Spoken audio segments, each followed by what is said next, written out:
Good afternoon, students and fellow staff. Today I'm going to talk to you about establishing credit. My name is Marta Rivas, and some of you know me. I've been working here at the school for some time, and prior to working here, I used to work at Co Central, and I learned quite a bit, and I have some information to share about establishing credit.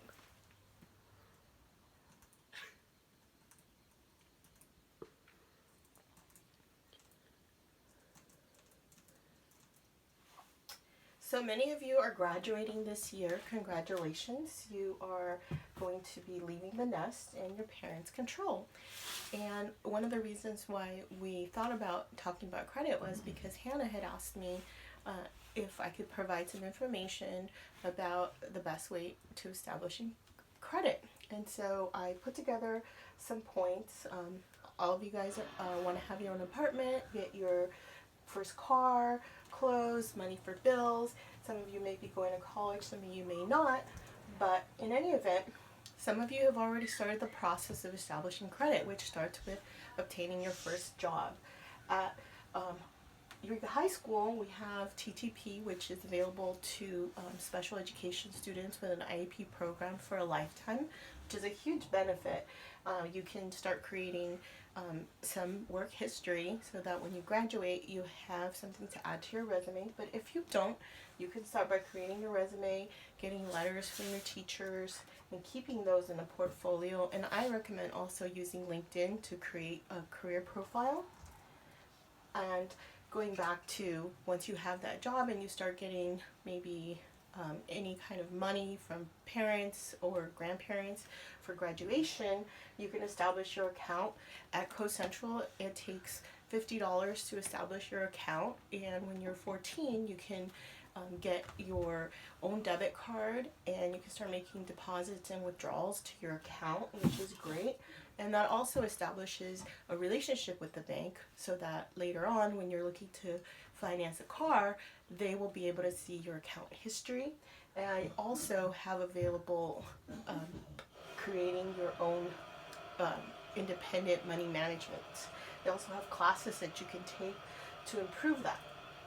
But the basics, in my opinion, of establishing credit involve first opening up an account, second, deciding whether you want to have a savings or a checking account, and once you have that, you make regular deposits and start.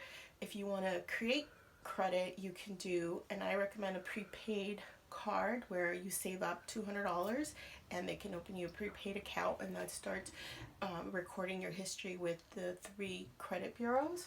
And also, one thing to note is that if you are starting to work, the minimum earned income is $950 for filing taxes, and some of you guys will decide whether you want to start filing your taxes on your own or if it's best to see on your parents, which is another important aspect. So once you have your account established, you have maybe applied for a prepaid card, that information starts getting sent to the 3 credit bureaus, which is Experian, Equifax, and TransUnion, and they will start reporting your credit. And now with the technology that you have with your phones, you can actually see that. For example, I actually bank with Chase and Co Central, and with Chase, I'm able to see my credit score, any changes that are happening, and it's actually a very good way to see positive and perhaps something that you didn't know about that's showing up that you want to look into. And this is the way it looks. You get credit can start from a range of 300 to a really good score is 850, and you want to make sure that you manage that, because when you go to rent an apartment, they're going to pull your credit, and that shows the landlord that you are responsible, that you are someone that they would want to rent to. And also, when you're buying something, if you're going to buy a car, you can't pay for the whole thing, so you need to finance part of it, and so lenders look at your ability to pay back whatever money in the credit score is very important.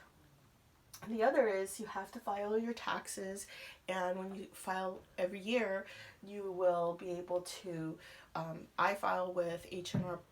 I'm sorry, I file with TurboTax, and that also shows you your credit score, and it's all done online. And then they also sent you reports about your total, I guess, financial status. And this is mine here. It basically tells me my current FICO score. It tells me my total income roughly, and it gives me the total cumulative cumulative debts that I have, and it gives me a debt to income ratio. And you want your debt to income ratio to obviously be on the lower side, but sometimes when you buy or finance things, it could go up a little bit depending on, if you own a house or a car. But this would be an example of what it looks like. And I think that main thing that, about credit score is that you want to have a positive one. And if something does go wrong, which sometimes it will, that you can actually look into it and find out what's going on. And for me, I've had really good credit, and also now that I'm actually in school, it's gone down a little bit. But if I can do it, you can do it.